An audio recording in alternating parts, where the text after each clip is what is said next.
ও এত ভারী ওয়েটটাকে কি সাইকেলে নিয়ে যাওয়া যায়?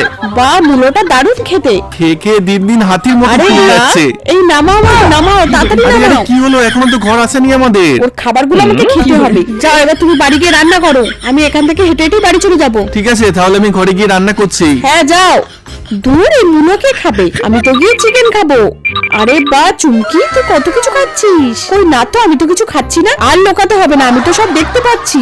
নে খাবারগুলো বার করে এবার। আসলে না এক্ষুনি একটা গেস্ট আসবে, ওর জন্যই খাবারগুলো বানিয়েছি। যা তুই এখন বাড়ি চলে যা। কেন মিথ্যা কথা বলছিস? কেউ আসবে না আমি জানি। কই খাবারগুলো একবার দেখা, আমি দেখেই চলে যাবো, খাবো না। দাঁড়া, এই টুলে বসি আগে।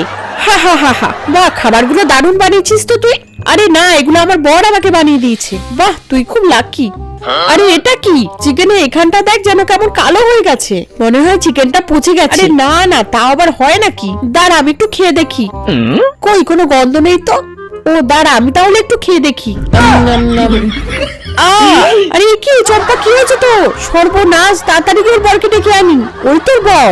এই রাজু, তাড়াতাড়ি আসো এদিকে। আরে কি হলো? তুমি ওরকম করছো কেন? আরে তোমার বর পচা মাংস খেয়ে অজ্ঞান হয়ে গেছে। হ্যাঁ অজ্ঞান হয়ে গেছে। চলো চলো তাড়াতাড়ি চলো। হ্যাঁ চলো চলো। এই তো আমার ঠিকঠাক কাজ করে গেছে। এবার এই সব খাবারগুলো নিয়ে আমি পালাই। হ্যাঁ কোথায় ও? হ্যাঁ কি, কোথায় গেল? এখানেই তো ছিল। ঠিক আছে, তুমি ওদিকে দেখো, আমি এদিকে গিয়ে দেখছি। ওকে। চম্পা কোথায় তুমি? কোথায় যে গেল মেয়েটা? হ্যাঁ তুমি একটু খাবে? এই নাও খাও। হ্যাঁ তুমি এখানে বসে বসে খাচ্ছো?